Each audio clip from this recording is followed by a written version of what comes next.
ನಮಸ್ತೆ ಫ್ರೆಂಡ್ಸ್, ನಂದಿ ವ್ಲಾಗ್ಸ್ಗೆ ಸ್ವಾಗತ ಸುಸ್ವಾಗತ. ಗೃಹಲಕ್ಷ್ಮಿ ಹಣಕ್ಕೆ ಹೊಸ ರೂಲ್ಸ್. ಏನು ಹೊಸ ರೂಲ್ಸು? ನಮ್ಮ CM ಸಿದ್ದರಾಮಯ್ಯನವರು ಏನು ರೂಲ್ಸ್ ಮಾಡಿದ್ದಾರೆ ಅನ್ನೋದನ್ನು ಈ ವಿಡಿಯೋದಲ್ಲಿ ಖಂಡಿತವಾಗ್ಲೂ ತಿಳಿಸ್ಕೊಡ್ತೀನಿ. ವಿಡಿಯೋದಂತೂ ಎಲ್ಲೂ ಸ್ಕಿಪ್ ಮಾಡದೆ ಪೂರ್ತಿಯಾಗಿ ನೋಡಿ. ಗೃಹಲಕ್ಷ್ಮಿ ಹಣಕ್ಕೆ ಹೊಸ ರೂಲ್ಸ್. ಇನ್ಮುಂದೆ ಜೀವಿತ ಪ್ರಮಾಣ ಪತ್ರ ಕಡ್ಡಾಯ, CM ಮಹತ್ವದ ಆದೇಶ. ಕರ್ನಾಟಕದ ರಾಜ್ಯ ಸರ್ಕಾರ ಮಹತ್ವಾಕಾಂಕ್ಷಿ ಗ್ಯಾರಂಟಿ ಯೋಜನೆಗಳಲ್ಲಿ ಒಂದಾದ ಗೃಹಲಕ್ಷ್ಮಿ ಯೋಜನೆಯ ಫಲಾನುಭವಿಗಳಿಗೆ ಇದೀಗ ಮಹತ್ವದ ಸುದ್ದಿ ಎಂದು ಹೊರಬಿದ್ದಿದೆ. ಸರ್ಕಾರದ ಬೊಕ್ಕಸದಿಂದ ಬಿಡುಗಡೆಯಾಗುತ್ತಿರುವ ಹಣವು ದುರ್ಬಳಕೆಯಾಗುವುದನ್ನು ತಡೆಯಲು ಮತ್ತು ಅರ್ಹರಿಗೆ ಮಾತ್ರ ತಲುಪುವಂತೆ ಮಾಡಲು ರಾಜ್ಯ ಸರ್ಕಾರ ಹೊಸ ನಿಯಮವನ್ನು ಜಾರಿ ತರಲು ಸಜ್ಜಾಗಿದೆ. ಇನ್ಮುಂದೆ ಗೃಹಲಕ್ಷ್ಮಿ ಯೋಜನೆಯ ಹಣ ಪಡೆಯುವ ಮಹಿಳೆಯರು ಪ್ರತಿ ವರ್ಷ ಕಡ್ಡಾಯವಾಗಿ ಜೀವಿತ ಪ್ರಮಾಣ ಪತ್ರ ಅಂದರೆ ಲೈಫ್ ಸರ್ಟಿಫಿಕೇಟ್ ಸಲ್ಲಿಸಬೇಕಾಗುವ ಸಾಧ್ಯತೆ ಇದೆ.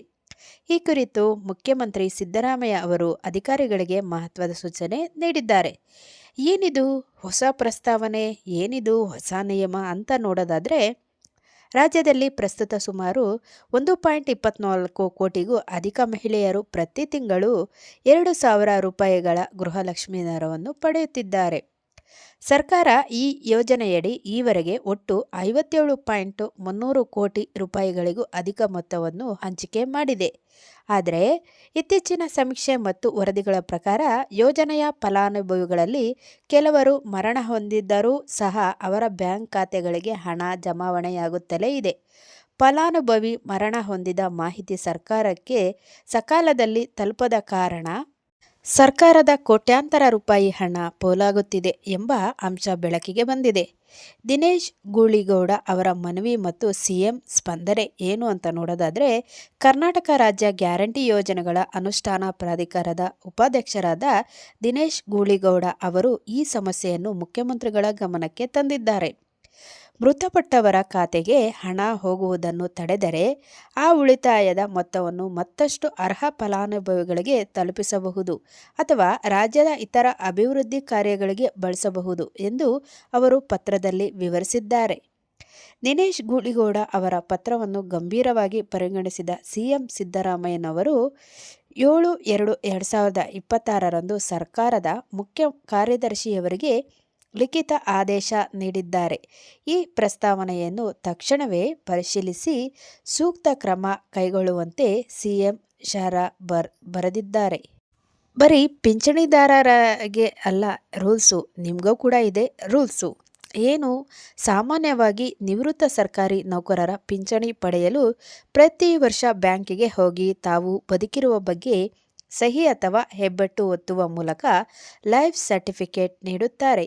ಈಗ ಗೃಹಲಕ್ಷ್ಮಿ ಯೋಜನೆಗೂ ಇದೇ ಮಾದರಿ ಅನ್ವಯವಾಗಲಿದೆ. ಇದರಿಂದ ಅರ್ಹರಿಗೆ ಮಾತ್ರ ಹಣ ತಲುಪುವಂತಾಗುತ್ತದೆ. ಇದ್ರ ಬಗ್ಗೆ ಸಲಹೆ ನೀಡೋದಾದರೆ, ಗೃಹಲಕ್ಷ್ಮಿ ಹಣಕ್ಕಾಗಿ ನೀವು ಗ್ರಾಮ್ 1 ಅಥವಾ ಬೆಂಗಳೂರು 1 ಕೇಂದ್ರಗಳಿಗೆ ಹೋಗುವಾಗ ನಿಮ್ಮ ಆಧಾರ್ ಕಾರ್ಡ್ಗೆ ಲಿಂಕ್ ಆಗಿರುವ ಫೋನನ್ನು ಮರೆಯದೆ ಕೊಂಡೊಯ್ಯಿರಿ. ಒಂದು ವೇಳೆ ನಿಮ್ಮ ಹೆಬ್ಬೆಟ್ಟು ಸರಿಯಾಗಿ ಮ್ಯಾಚ್ ಆಗದಿದ್ದರೆ ಮೊಬೈಲ್ OTP ಮೂಲಕ ಲೈಫ್ ಸರ್ಟಿಫಿಕೇಟ್ ಅಪ್ಡೇಟ್ ಮಾಡಲು ಅನುಕೂಲವಾಗುತ್ತದೆ.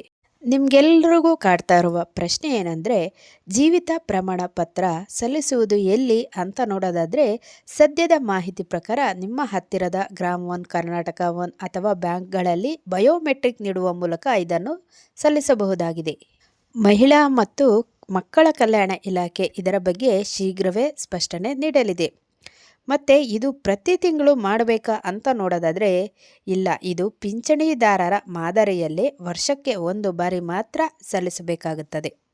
ನೋಡಿದ್ರಲ್ಲ, ಜೀವಿತ ಪ್ರಮಾಣ ಪತ್ರ ಸಲ್ಲಿಸದಿದ್ದರೆ ನಿಮಗೆ ತಿಂಗಳಿಗೆ ಬರುವ ಗೃಹಲಕ್ಷ್ಮಿ ಹಣ ಅಂತೂ ಖಂಡಿತ ಸಿಗಲ್ಲ. ಇನ್ನೊಂದು ಹೊಸ ವಿಡಿಯೋ ಜೊತೆ ನಿಮ್ಮೊಂದಿಗೆ ಇರ್ತೀನಿ. ಅಲ್ಲಿವರೆಗೂ ನಮ್ಮ ನಂದಿ ವ್ಲಾಗ್ಸ್ನ ವೀಕ್ಷಿಸ್ತಾ ಇರಿ. ವೀಕ್ಷಿಸಿದವರೆಲ್ಲರಿಗೂ ಧನ್ಯವಾದಗಳು.